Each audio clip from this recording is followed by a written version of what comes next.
Daniel capítulo 5, nós vamos ler o verso 25 ao 28, inicialmente, tá? Depois nós vamos ler o capítulo todo praticamente, mas inicialmente vamos ler do 25 ao 28.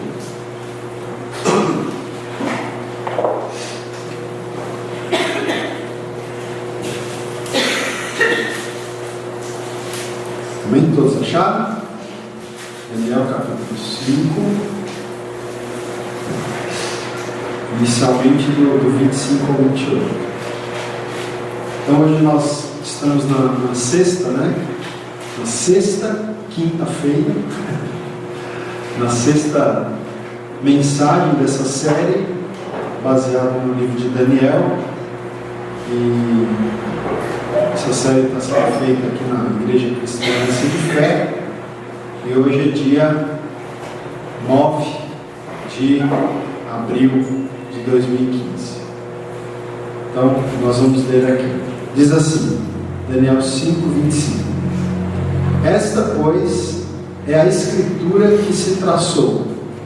Mene, Mene, Tekel e Parsim. Esta é a interpretação daquilo. Mene, contou Deus o teu reino e deu cabo dele. Tekel, pesado foste na balança e achado em falta. Pérez, dividido foi o teu reino e dado aos medos e aos persas. Amém, queridos? Glória a Deus. Já oramos, né? Que o Senhor então abençoe esse momento de compartilhamento da sua palavra. Nós estamos então, né, estudando aqui o livro de Daniel nessas quintas-feiras. E hoje eu estava relembrando, né, os temas, né, com os quais Deus já tem falado conosco aqui nessas semanas, né? Por exemplo, estava relembrando aqui os capítulos. A gente pregou 2 quintas-feiras baseado no capítulo 1. E o capítulo 1 de Daniel, a gente tratou de tema. A gente falou sobre a necessidade de não se contaminar com as coisas do mundo, né? A necessidade de nós nos separarmos, de nós nos consagrarmos para Deus. O capítulo 2, nós pregamos falando daquele tema, né? O que fazer em momentos de crise, né? A gente lembra que Daniel ali e os sábios da Babilônia, né, passaram por um momento de crise. Então a gente aprendeu no capítulo 2 o que fazer em momentos de crise. No capítulo 3, que é aquele momento onde os 3 amigos de Daniel são jogados na fornalha, a gente aprendeu sobre a questão da gente ter fidelidade a Deus, né? E aos princípios, aos valores, não se dobrar, não se prostrar, né? aos padrões que o mundo quer impor para nós, que a sociedade quer impor para nós. Nós aprendemos isso no capítulo 3. E no capítulo 4, que foi o que a gente estudou a semana passada, nós falamos sobre a questão da soberba, né? O perigo da soberba, tá? Hoje, o tema de hoje, da mensagem de hoje, do capítulo 5, é um tema forte. Hoje a gente vai falar um pouquinho sobre o juízo de Deus, porque esse é o tema do capítulo 5, não tem como a gente fugir, né? É a palavra de Deus que dá para a gente o tema. E o capítulo 5 ele fala sobre juízo, né? Ele fala sobre o juízo de Deus sobre o rei Belsazar, que era neto do Nabucodonosor, né? Mene, Mene, Tekel, Parsim. Pesado foste na balança, né? E achado em falta. E aí vem o juízo de Deus sobre a Babilônia, né? Sobre esse rei Belsazar, melhor dizendo, e sobre a Babilônia como império. Então a gente vai falar um pouquinho sobre esse tema hoje, sobre o juízo de Deus. E é interessante a gente pensar o seguinte, inicialmente. A gente sempre fala do amor de Deus, né? A gente sempre fala da graça de Deus. Agora, é importante a gente ter em mente que o fato de Deus ser amoroso, o fato de Deus ter providenciado, né? Salvação para nós, salvação para uma humanidade rebelde. Esses fatos, o fato do amor, o fato da misericórdia, o fato da graça, não elimina também o fato de que Deus ele é totalmente justo em seus caminhos. Tem até um salmo, que agora eu não me recordo, mas que diz: justo é o Senhor em todos os seus caminhos e perfeito em todas as suas obras. Então esse salmo fala da justiça de Deus. Justo é o Senhor em todos os seus caminhos. Então Deus ele possui os atributos, né? Eventualmente os irmãos já devem ter estudado sobre os atributos de Deus. Então é verdade que Deus é onipresente, Deus é onisciente, Deus é onipotente, Deus é amoroso, Deus é misericordioso, Deus é gracioso. Então, são todos atributos de Deus. Mas Deus também é justo, né? Um dos atributos de Deus também é a justiça. E você, quando você estuda a história bíblica, a gente vê que a justiça de Deus, ela se manifestou em várias ocasiões da história, né? Da história bíblica, né? A gente fala em várias ocasiões da história bíblica, porque na Bíblia fica muito claro, o próprio texto bíblico, inspirado por Deus, inspirado pelo Espírito Santo, identifica certas ações, certos acontecimentos na história bíblica como atos de juízo de Deus, né? Por exemplo, a Torre de Babel, o evento da Torre de Babel que a gente tem narrado lá no livro de Gênesis, aquela confusão que acontece das línguas e que vem a fazer com que as pessoas se dispersem pela face da terra, a Bíblia fala que é uma intervenção de Deus, né? Porque o povo ali estava num ato de rebeldia, estava desobedecendo uma ordem de Deus.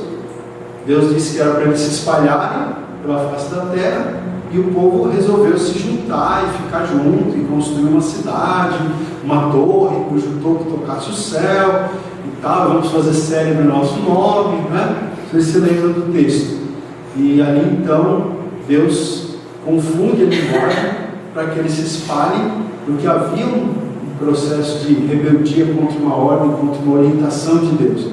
Então Deus traz um juízo ali, vamos dizer assim, mas não apenas ali, né? Depois, um pouquinho mais adiante, a gente tem o dilúvio. O dilúvio é uma história fantástica, né, que a gente tem na Bíblia, que é o juízo de Deus sobre a humanidade. Veja que naquele momento a humanidade foi destruída, só ficando Noé e sua família, né? E é interessante a gente pensar, né, irmãos, que embora a ciência não vai reconhecer isso que eu vou falar agora, né? Mas se você fizer uma cronologia da história bíblica, a gente tem, desde a criação do homem, de Adão, até hoje, sabe quantos anos se passaram? Sabe quantos anos se passaram? Não são muitos, historicamente falando, são 6.000 anos. Né? Quando os cientistas ouvem a gente falar isso, eles dão risada, eles debocham.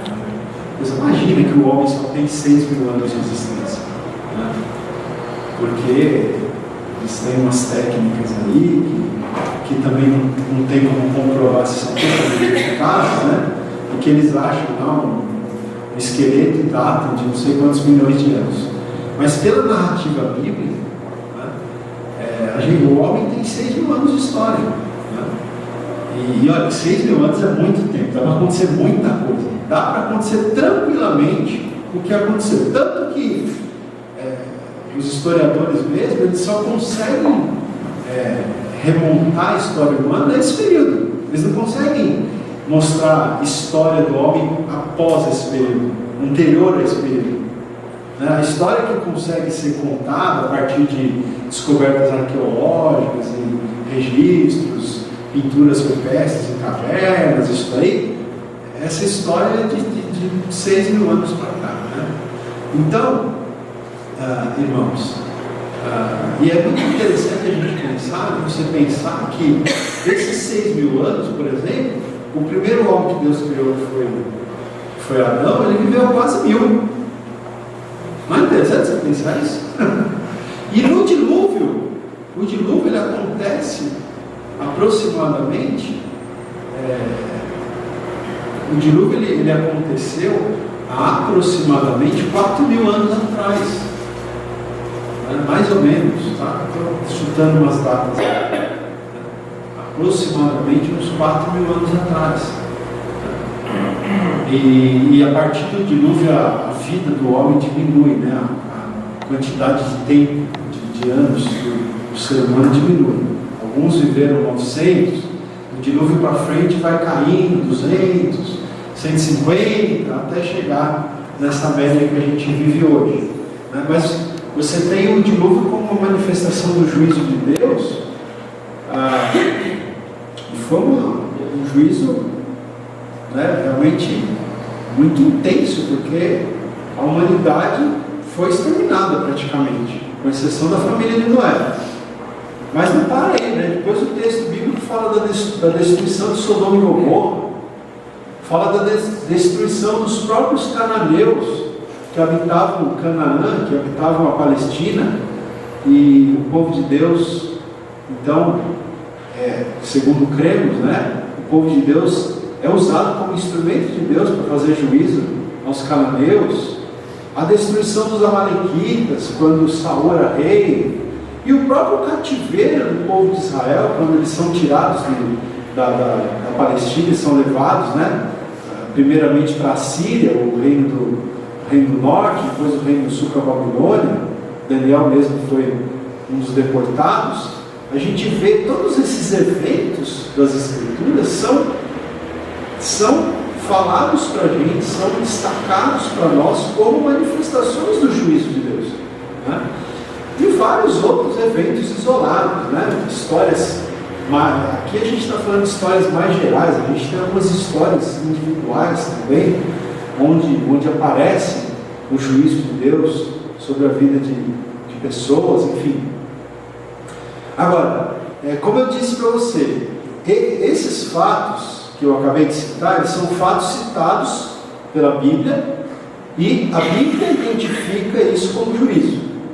Agora, fora esses fatos bíblicos, a gente poderia falar de outros fatos que aconteceram e que acontecem na história humana, né? Só que a gente não tem a revelação bíblica dizendo, não, isso foi o juízo de Deus, né? Mas podem sim muitos fatos históricos, né? Eu às vezes fico pensando que talvez algumas catástrofes naturais, por que não? Eu não posso afirmar, mas pode, em alguns casos, não vou dizer todos, mas pode ser que por trás dos bastidores, a gente não sabe o que está acontecendo no mundo espiritual, pode ser que a mão justa de Deus esteja por trás, né, trazendo justiça, porque nós vemos nas Escrituras que Deus é um Deus justo, um Deus de justiça, né? É um Deus de amor, é um Deus de graça, é um Deus de bondade, é um Deus de misericórdia, mas também é um Deus de justiça, né? É verdade que a palavra de Deus diz que a ira de Deus dura só um momento, mas o seu favor dura para sempre, mas é fato que a gente tem nas Escrituras esses momentos também. Então, queridos, o juízo de Deus é algo real, né? É algo que sempre se manifestou na história, principalmente na história bíblica, e se manifesta, nós cremos ainda hoje, e vai se manifestar, porque quando você estuda, inclusive o livro de Daniel, né, na parte mais adiante, quando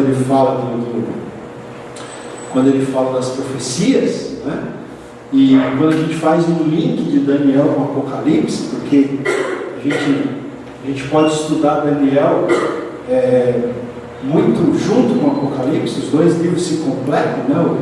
Principalmente a segunda parte do livro de Daniel com o livro de Apocalipse se completam muito esses dois livros.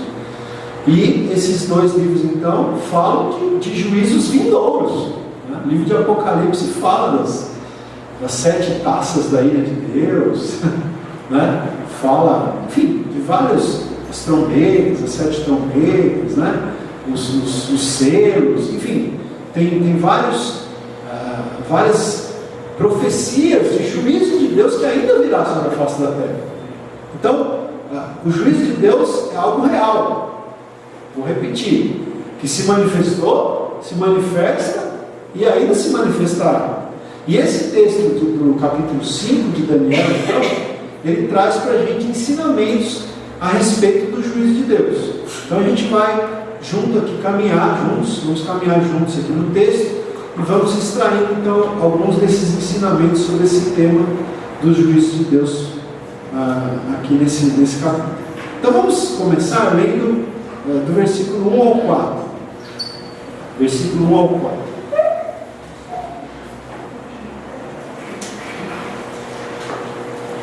Então diz assim, versículo 1: o rei Belsazar deu um grande banquete a 1000 dos seus grandes e bebeu vinho na presença dos 1000. Enquanto Belsazar bebia e apreciava o vinho, mandou trazer os utensílios de ouro e de prata que Nabucodonosor, seu pai, tirara do templo que estava em Jerusalém, para que neles bebessem o rei e os seus grandes, as suas mulheres e concubinas. Então trouxeram os utensílios de ouro que foram tirados do templo da casa de Deus que estava em Jerusalém, e beberam neles o rei, os seus grandes e as suas mulheres e concubinas. Beberam o vinho e deram louvores aos deuses de ouro, de prata, de bronze, de ferro, de madeira e de pedra. Então, gente, o que a gente, primeiro ensinamento que eu creio que a gente pode aprender aqui, a partir desses 4 versículos, a gente vai explicar melhor, mas é o seguinte: é que o juízo de Deus, ele se dá sobre aqueles que afrontam o Deus Altíssimo, né? O juízo de Deus, ele vem sobre aqueles que de maneira orgulhosa, de maneira arrogante, soberba, né, afrontam o Altíssimo, afrontam o Deus Altíssimo. Veja aqui no texto, o texto vai falar para a gente, a história aqui é do rei Belsazar, né? O rei Belsazar, ele na verdade ele era neto do rei Nabucodonosor. O texto vai falar seu pai, né? Nabucodonosor, seu pai, mas é pai nesse sentido, no sentido de ancestral, né? No sentido de ancestral. O seu avô, num certo sentido, é também seu pai, certo? Como diz, vó é mãe 2 vezes, né? O avô é pai 2 vezes. Então, o avô, ele num certo sentido, ele é ancestral. Então, nesse sentido que é colocado que Belsazar é filho de Nabucodonosor. Porque, na verdade, o Belsazar, ele é filho de um rei chamado Nabônido, e esse Nabônido, sim, é filho de Nabucodonosor. Tá? E nessa época aqui, o rei Nabucodonosor já tinha falecido, né?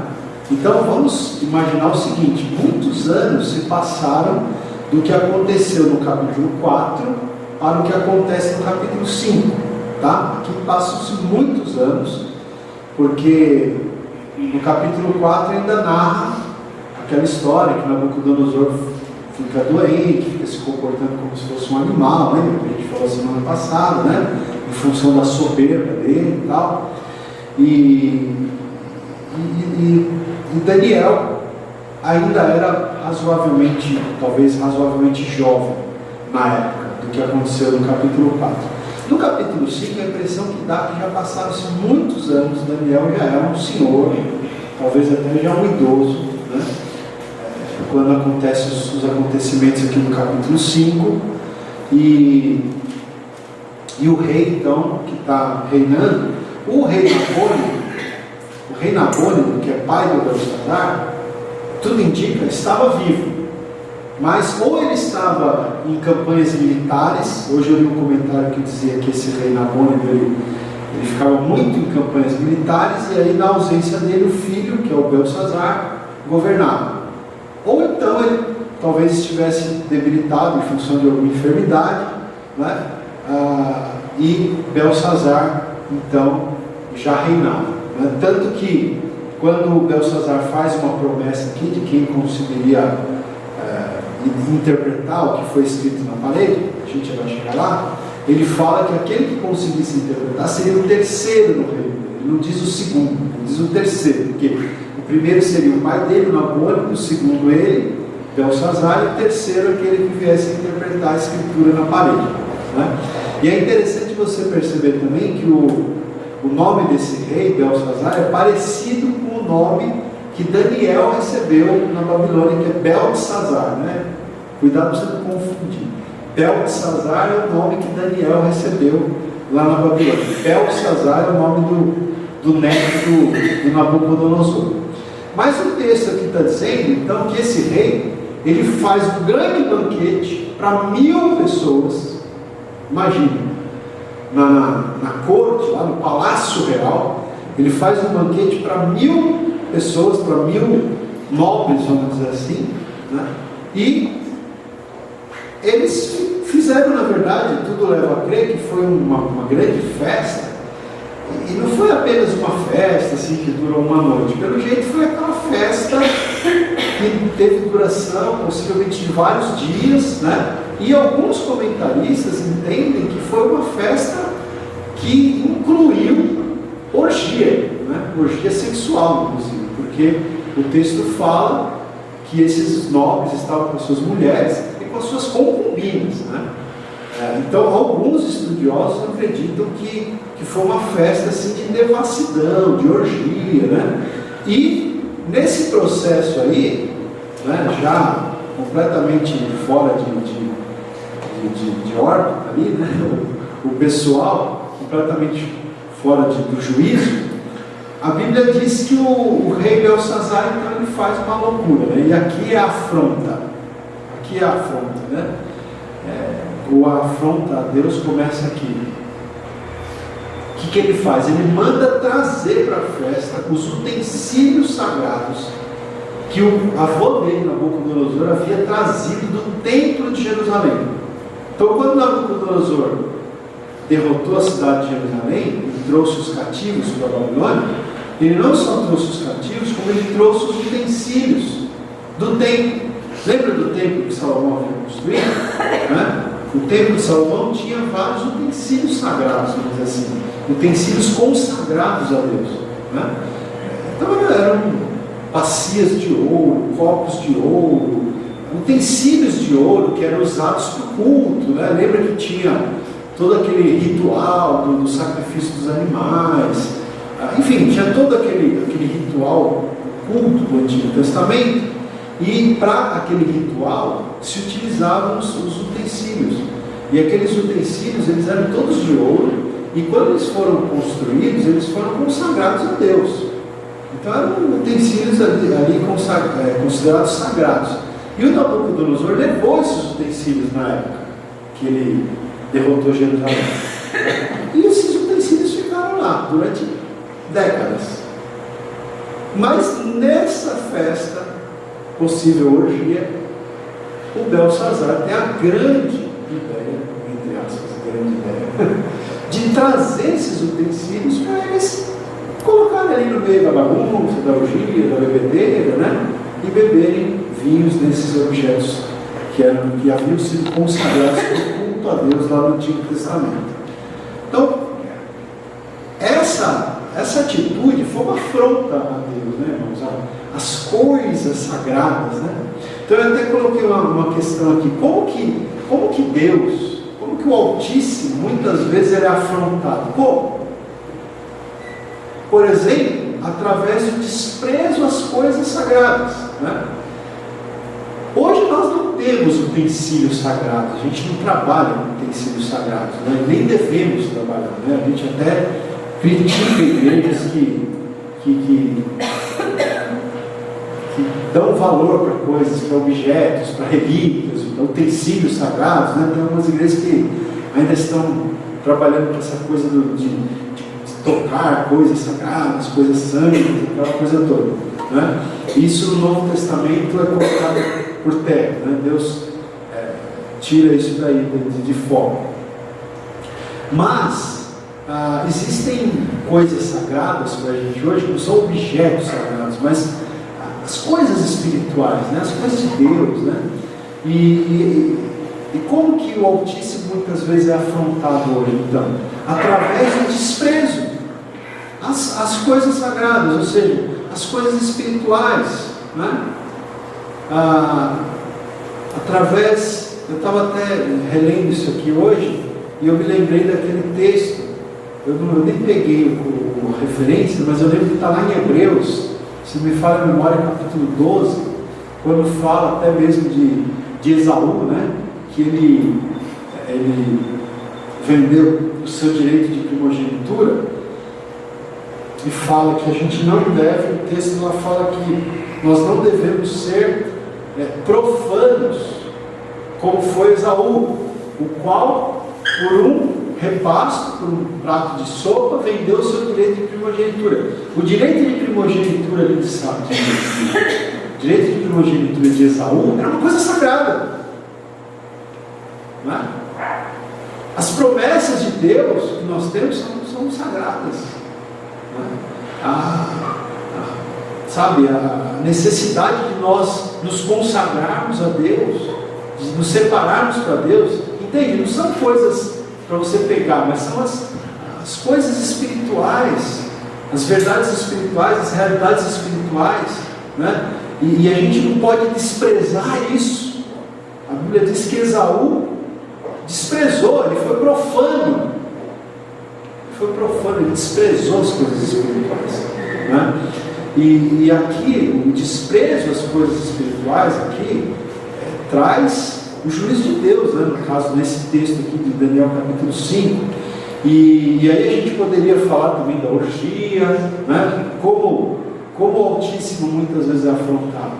Desprezo às coisas sagradas, através da orgia, através da idolatria, porque, além de tudo, ainda diz que o texto diz que eles trouxeram os objetos sagrados, né, profanaram, vamos dizer assim, esses objetos, e ainda adoraram os deuses de ouro, de prata, de bronze, que mais? De ferro, de madeira, de pedra, né? O culto não foi dado ao Deus Altíssimo, também nem tinha clima para isso, né? Mas foi dado para esses outros deuses aí. Então a idolatria, né? Então esse tipo de comportamento é algo que afronta o Altíssimo. E vamos perceber que o juízo de Deus vem aqui nessa história, né?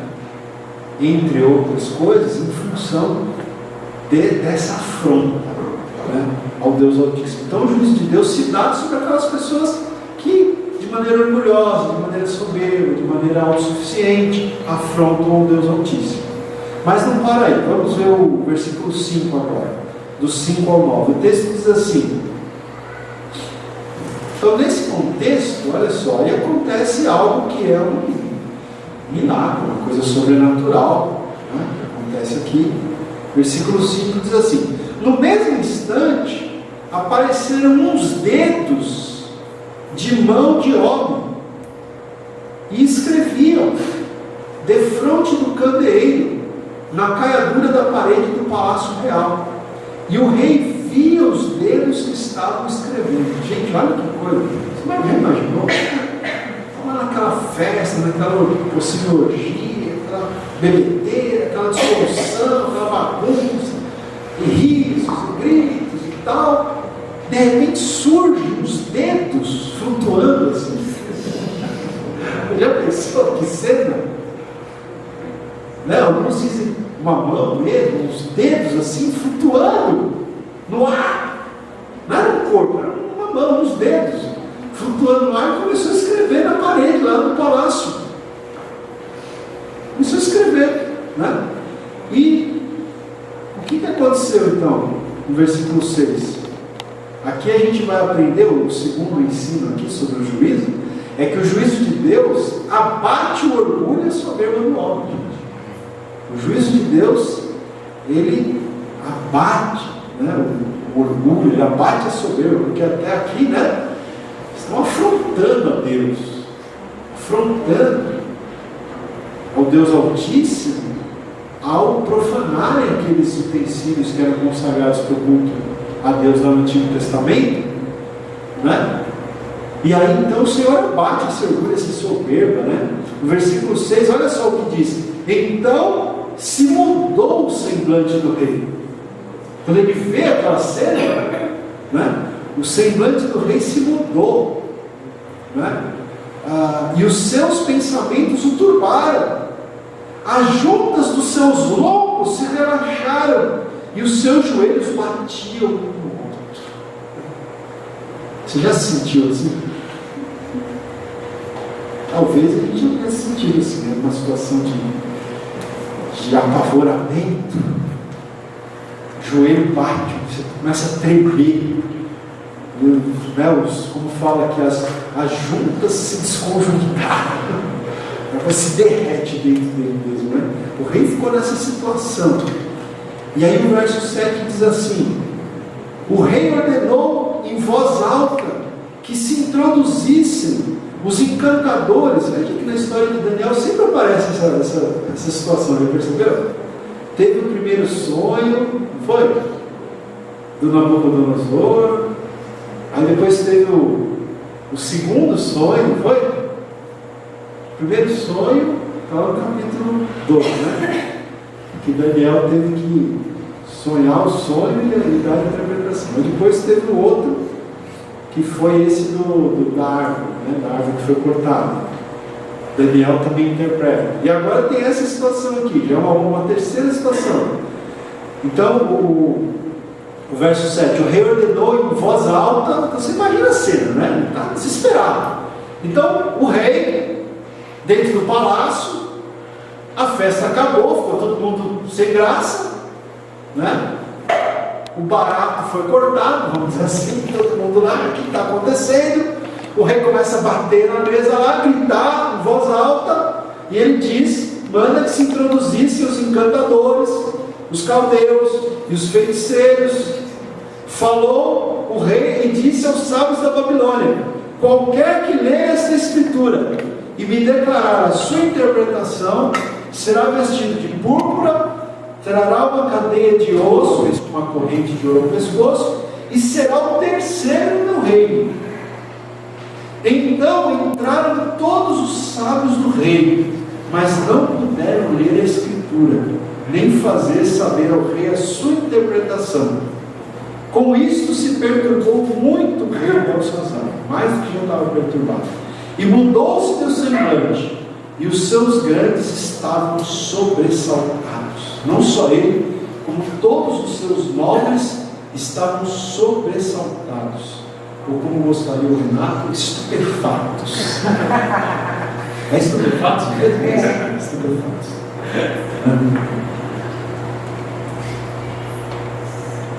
Estavam todos sobressaltados, estupefatos, né? Gente, mas olha que interessante, né? Você percebe que toda a arrogância, toda a afronta do banquete deu lugar ao temor, deu lugar ao desespero, deu lugar à perturbação, né? Porque o juízo de Deus, ele abate a soberba do homem. Por isso que a gente precisa ter muito cuidado com a questão do orgulho, da soberba, né? Lembra, semana passada a gente falou sobre isso. O tema da mensagem da semana passada foi esse, né? Que Deus abate o soberbo, abate o orgulhoso, mas ele exalta o humilde. Então por isso que a gente sempre tem que buscar manter a humildade, né, irmãos, diante de Deus. Sempre humildade, sempre se humilhar, sempre depender de Deus, nunca se achar autossuficiente, porque, né, nunca, sei lá, se achar independente. Você vê aqui esse rei ali, aquela atitude dele foi uma atitude soberba, uma atitude arrogante, uma atitude de afronta, de desafio. Né? Quanta gente está desafiando a Deus, né? Uma atitude de desafio a Deus. Então aqui o juízo de Deus abate o homem, abate o orgulho, abate a soberba do homem. Mas você sabe que, vou abrir um parênteses aqui, uma coisa que eu fiquei pensando hoje, eu estava lendo o texto, eu fiquei pensando nessas 3 ocasiões em que Daniel interpreta, ou sonha, ou aqui nesse caso a escrita na parede. Você já percebeu que nas 3 ocasiões Daniel não vem na primeira leva de sábios? É interessante isso. Nas 3 ocasiões ele vem depois. Ou ele é chamado, alguém como aqui, fala, ó, tem um homem que é capaz de interpretar ele. Ou ele fica sabendo de alguma maneira e vem depois, né? Eu fiquei até pensando, não sei se dá para a gente fazer uma aplicação aqui, uma relação aqui, mas dá a impressão que Daniel ele é uma pessoa discreta, né, gente? Isso é importante, né? Eu penso que isso é uma coisa importante. Uma pessoa discreta, ele fica na dele, né? Ele fica na dele, né? Me parece que era uma pessoa bem discreta, né? Porque ser uma pessoa discreta é algo sábio, né? É algo sábio. Porque ele era um dos sábios da Babilônia. Quando o rei aqui manda chamar, ele podia ter ido lá, deixa comigo, deixa que eu resolvo, né? Não, ele fica na dele, ele fica discreto lá na dele e no final das contas Deus termina honrando ele. Se Deus quisesse honrar ele, honraria ele, né? E eu penso que muitas vezes é assim que a gente tem que agir. Com discrição, se Deus quiser nos honrar, ele vai honrar, senão a gente fica na nossa. Amém? Bom, mas aí o versículo 10 vai vai mostrar para a gente, olha, eu comecei a falar de Daniel, esse texto ele fala um pouco de Daniel, ele revela um pouquinho para a gente sobre Daniel, até abrindo um parênteses nesse assunto de juízo, mas mesmo assim, a gente aprende que o juízo de Deus, ele muitas vezes, né, não todas as vezes, mas muitas vezes, ele é proferido por um homem totalmente comprometido com Deus, e Deus vai usar agora aqui Daniel para proferir o juízo, né? Claro que a mão apareceu ali, mas Daniel vai interpretar e de alguma maneira vai proferir aquela palavra de juízo de Deus sobre o rei Belsazar e sobre o império da Babilônia, consequentemente. Então, veja, vamos ver o versículo 10. Versículo 10 diz assim: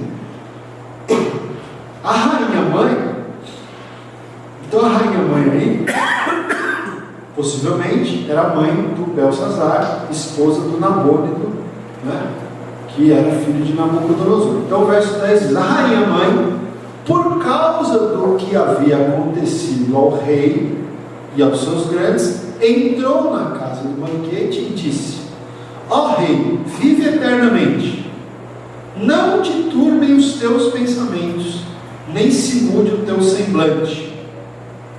Há no teu reino um homem que tem o espírito dos deuses santos. Nos dias de teu pai se achou nele luz e inteligência e sabedoria, como a sabedoria dos deuses. Teu pai, o rei Nabucodonosor, sim, teu pai, ó rei, o constituiu chefe dos magos, dos encantadores, dos caldeus e dos feiticeiros, porquanto espírito excelente, conhecimento e inteligência, interpretação de sonhos, declaração de enigmas e solução de casos difíceis se acharam neste Daniel, a quem o rei pusera o nome de Beltesazar. Chame-se, pois, a Daniel, e ele dará a interpretação. Então a gente vê aqui, irmãos, o quê? Veja que um verdadeiro profeta de Deus, né? Eu já falei da discrição, me parece que Daniel era uma pessoa discreta, né? Mas a gente pode aprender também que um verdadeiro profeta de Deus, ele produz um bom testemunho, né? Ele produz, ou ele tem um bom testemunho de outras pessoas a respeito dele mesmo. Veja aqui que a rainha mãe deu um testemunho fantástico a respeito de Daniel. Falou: ó, não fique preocupado, rei, porque tem um homem aqui no seu reino que é capaz de interpretar essa escrita na parede. Fica calmo, não fica perturbado. Mal ela sabia qual era a interpretação, né? Mas ela dá um testemunho maravilhoso sobre a vida de Daniel aqui, né? Então veja, um verdadeiro profeta, irmãos, ele pode até não ser amado, ele pode até não ser amado, mas as pessoas não podem negar a graça de Deus, a unção de Deus, a integridade, né, de Deus sobre a vida dessa pessoa. E isso foi aqui o testemunho da própria rainha. Mas não para aí, olha, o versículo 13 diz assim: a gente vai ver também que um profeta de Deus, um verdadeiro profeta, o coração dele não está deslumbrado coisas materiais, com riquezas materiais, né? Olha o versículo 13, diz assim: então Daniel foi introduzido à presença do rei. Falou o rei e disse a Daniel: és tu aquele Daniel dos cativos de Judá, que o rei meu pai trouxe de Judá? Tenho ouvido dizer a teu respeito que o Espírito dos deuses está em ti, e que em ti se acham luz, inteligência e excelente sabedoria. Acabam de ser introduzidos à minha presença os sábios e os encantadores para lerem essa escritura e me fazerem saber a sua interpretação, mas não puderam dar a interpretação destas palavras. Eu, porém, tenho ouvido dizer de ti que podes dar interpretações e solucionar casos difíceis. Agora, se puderes ler esta escritura e fazer-me saber a sua interpretação, serás vestido de púrpura, terás cadeia de ouro ao pescoço e serás o terceiro no reino. Então olha a resposta que Daniel dá para o rei. Então respondeu Daniel e disse na presença do rei: os teus presentes fiquem contigo, e dá os teus prêmios a outrem. Todavia lerei ao rei a escritura e lhe farei saber a interpretação. Eu estava lendo hoje isso aqui, eu lembrei do caso do profeta Eliseu. Lembra do profeta Eliseu? Quando Naamã, né, foi até Samaria para ser curado da lepra, né? E ele levou um monte de presentes e tudo, né? E o Naamã, o Eliseu, ele não quis aqueles presentes, né? Então a gente vê aqui que o verdadeiro profeta de Deus, né, ele não se encanta com as promessas dos homens, né? O seu coração está desligado em fazer a vontade de Deus, e não com as riquezas materiais. Aqui o Daniel também, até porque, né, Daniel vai saber, na sequência, ele vai perceber, ele vai ter a revelação de Deus, de que o reino do Belsazar não passaria daquela noite. Então nem adiantaria essas promessas todas, porque, né, o reino não passaria daquela noite. E outra coisa também que a gente vai ver aqui na sequência, né, sobre o verdadeiro profeta, é que ele não fala para agradar homens, né? Essa aqui é a parte mais difícil para um profeta cumprir. Ele não fala para agradar homens, mas fala o que precisa ser falado. Doa quem doer, mesmo que isso signifique risco para si mesmo, porque o que o Daniel vai falar para o rei agora, gente, ele vai falar, né, o que está lá escrito, né? Ele tem que revelar, ele tem que transmitir a mensagem de Deus. E a mensagem de Deus era uma mensagem dura, era uma mensagem de juízo, e ele não podia contemporizar aqui, ele não podia, né, mudar a mensagem, ele não podia inventar uma nova mensagem, porque o profeta de Deus ele não fala para agradar homens, mas ele precisa falar o que tem que ser falado, né? Mesmo que isso signifique risco. Ele poderia falar aquilo, e o rei, naquela época, os reis eram absolutos, ele podia simplesmente mandar matar Daniel, né? Mas ele tinha que passar a mensagem do Senhor, né? Mas ok, vamos lá, a gente fez um parênteses aí para falar de algumas características de um verdadeiro profeta, mas o tema central é o juízo de Deus. Então a gente vai ler agora do versículo 18 em diante, para a gente mostrar o seguinte, queridos. O que a gente vai aprender aqui do verso 18 em diante? Também, que o juízo de Deus, ele se dá sobre aquelas pessoas que não se dispõem a aprender as lições da história. Grave isso é interessante, né? O juízo de Deus, ele se dá sobre aqueles que não se dispõem a aprender as lições da história. E isso tem bases bíblicas realmente muito fortes, né? Olha, o versículo 18 diz assim: ó rei, ele fala no final do 17, ele diz, né, os teus presentes fiquem contigo e dá os teus prêmios a outro. Todavia lerei ao rei a escritura e lhe farei saber a interpretação. E aí ele começa no 18: ó rei, Deus o Altíssimo deu a Nabucodonosor, teu pai, o reino e a grandeza, glória e majestade. Então ele começa a relembrar a história. Aqueles que não estão dispostos a aprender as lições da história vão estar sujeitos a sofrer o juízo de Deus. Ele começa a relembrar a história. Deus deu ao teu pai, no caso é o avô de Belsazar, Nabucodonosor, deu a ele o reino e grandeza, glória e majestade. 19.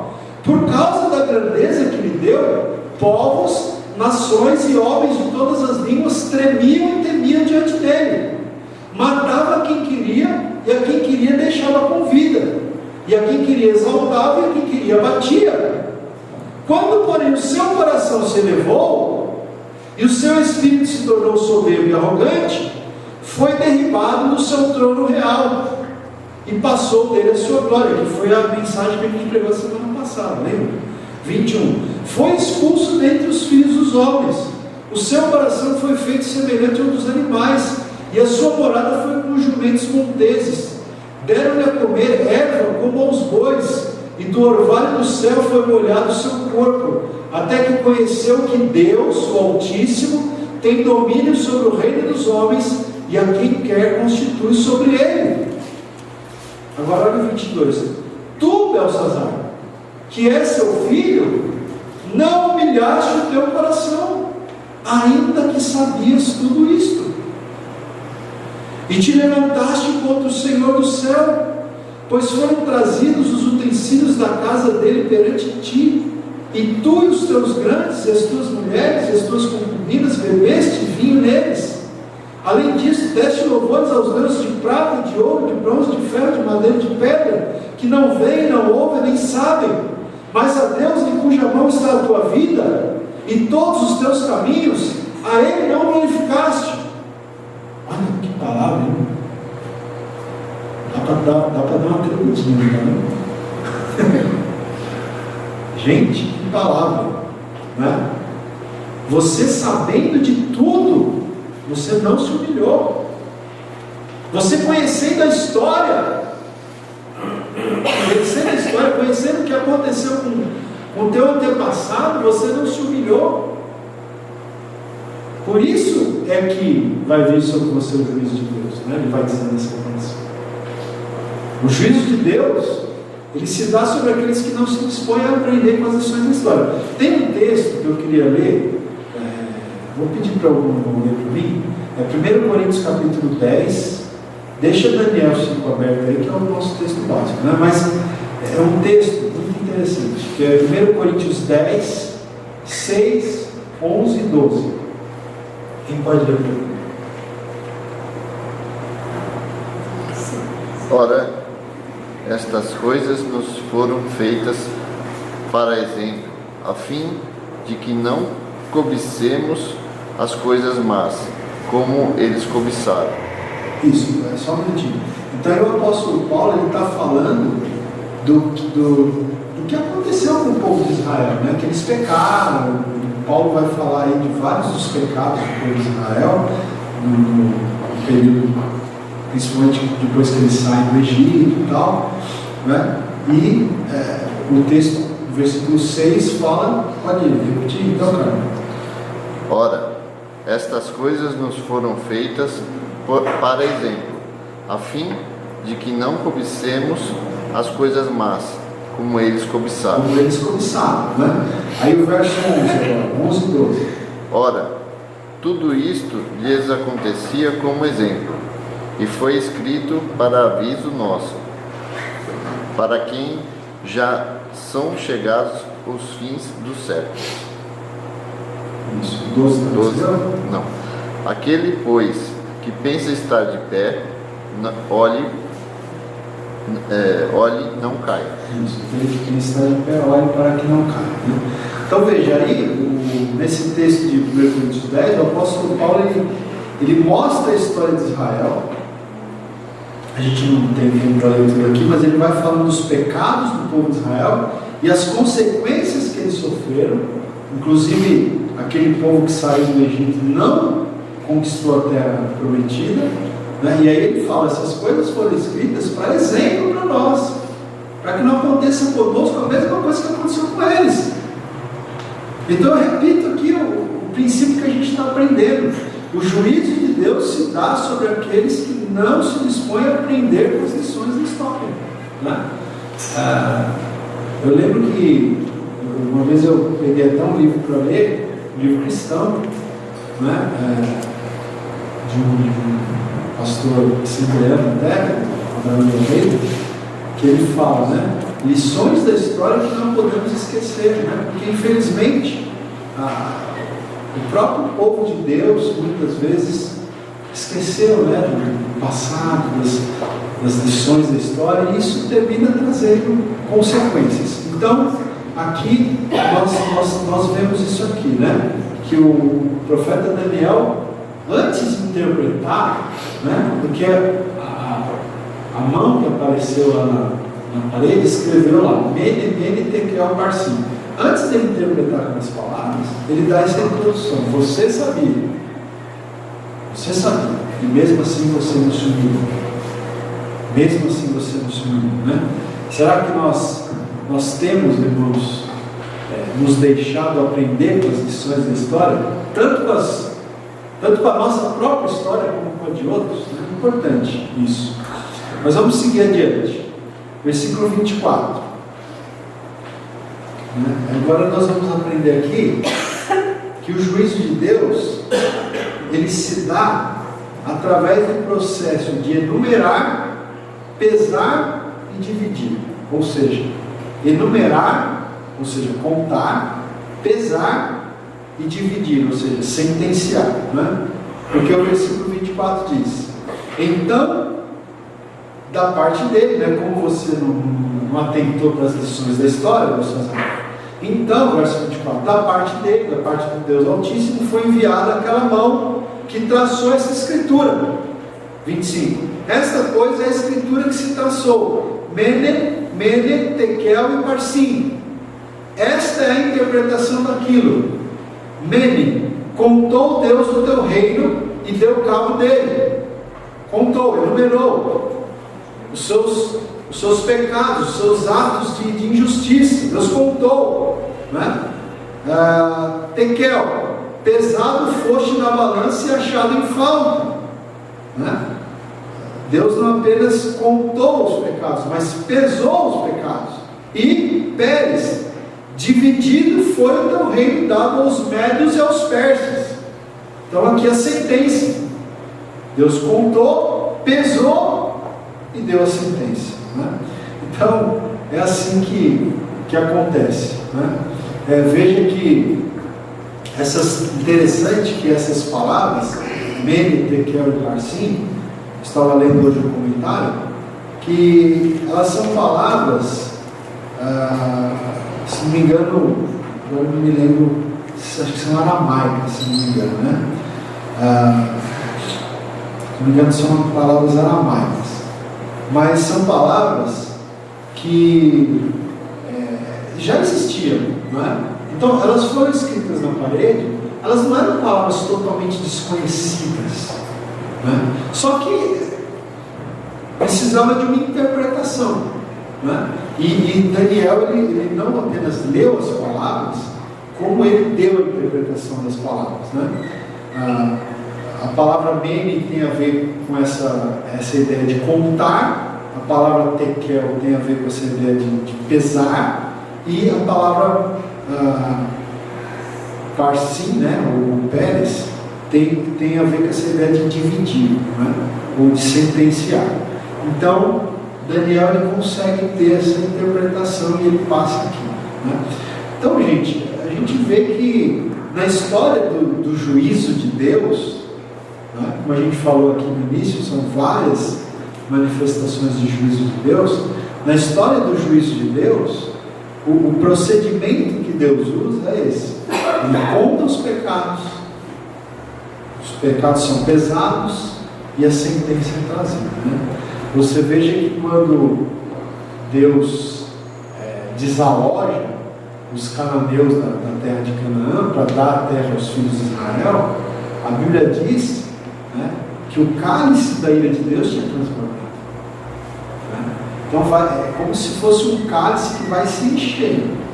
No momento que ele transborda, a ira de Deus se manifesta. E enquanto ele não transborda, muitas vezes os homens acham que Deus não vai fazer nada, não faz até agora. Às vezes as pessoas vão abusando da graça, abusando da graça de Deus, do amor, da misericórdia, da benevolência. Até agora Deus não fez nada. Mas Deus ele é misericordioso, Ele dá tempo para a gente se arrepender. Por isso que é importante o arrependimento, a mudança de rumo, se necessário for. Mudança de rumo. Como a gente leu esses dias aqui, acho que foi, não sei se foi quinta-feira passada, o texto lá de Jeremias, o profeta diz: se Deus, o Senhor falou, se eu disser sobre alguém que eu vou trazer o juízo, mas essa pessoa se arrepender, eu vou retirar o meu juízo. Mas o profeta também diz: mas se eu falar que eu vou abençoar uma pessoa, e essa pessoa se afastar dos meus caminhos, eu vou retirar minha bênção do meio. É Jeremias 18, a gente leu esses dias aqui. Lembra? A gente leu. Não sei se foi quinta-feira passada, mas a gente leu. Então veja, é importante a gente se humilhar diante do Senhor, a gente não abusar não da graça, da misericórdia, do amor de Deus, e saber que muitas vezes Deus ele não age com juízo e justiça, porque Ele está nos dando tempo para nós nos arrependermos, para nós mudarmos o nosso caminho. E Provérbios 28, vamos ler, alguém lê para mim, Provérbios 28, 13 e 14. Esse texto diz que Deus está disposto a perdoar, desde que haja arrependimento e que haja mudança. Então, Provérbios é muito conhecido esse texto, Provérbios 28, 13 e 14. Pode ler para a gente, mais alto. O que encobre as suas transgressões jamais prosperará, mas o que as confessa e deixa alcançará misericórdia. Isso. Tem mais? Feliz o homem constante no temor de Deus, mas o que endurece o coração cairá no mal. Isso. Então diz aí, que aquele que encobre as suas transgressões jamais prosperará, mas aquele que as confessa e deixa alcançará misericórdia. Então é confessar, o arrependimento e a mudança. Confessa e deixa, então alcançará misericórdia. Ok? E para a gente fechar, versículo, a gente lê até o 28, versículo 29, ainda até diz, no 29, talvez o rei tivesse, quem sabe, querendo mudar, mas agora já era tarde. Então diz assim: então mandou Belsazar que vestisse Daniel de púrpura e lhe pusesse cadeia de ouro ao pescoço e proclamasse que passaria a ser o terceiro no governo do seu reino.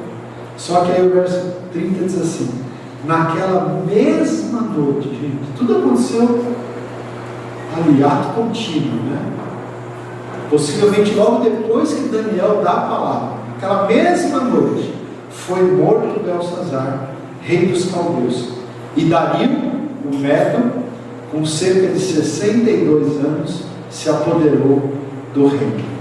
Então aqui a gente aprende que o juízo de Deus, quando proferido por um verdadeiro profeta de Deus, ele sempre se cumpre. Quando é um verdadeiro profeta de Deus, sempre se cumpre. Eu quero terminar lendo também, eu pedi para o irmão ler para mim, Deuteronômio 18, versículo 21 e 22. Deuteronômio 18, 21 e 22. Mas veja que interessante, aqui, queridos, esse texto aqui, essa narrativa aqui, quando diz aqui que naquela mesma noite o rei Belsazar foi morto, e o rei Dario, que era o rei dos Médios, ele se apodera do império. Então aqui é a queda do Império Babilônico, e o ressurgimento, melhor dizendo, do Império dos Médios e dos Persas. Então na história bíblica você tem essa sucessão dos impérios. Primeiro foi o Império Assírio, depois veio aqui o Babilônico, na sequência veio os medos e os persas. Tá? Então, é aqui que acontece a queda do Império Babilônico e o surgimento do Império dos Medos e dos Persas, e é durante o período dos Medos e dos Persas que os reis, o Ciro, né, um dos reis deles, permite que o povo volte para Jerusalém e reconstrua a cidade, o templo, os muros e tudo mais. Tá? Mas, para a gente fechar, então, para encerrar, Deuteronômio 18, 21 e 22. E se dissermos em teu coração, como conheceremos a palavra que o Senhor não falou? Quando um tal profeta falar em nome do Senhor, e tal palavra se não cumprir, nem suceder assim, esta é a palavra que o Senhor não falou. Com soberba e a falou o tal profeta. Não tenhas temor dele. Isso, então esse texto que está falando, você leu o 21? 22? É. 22 também?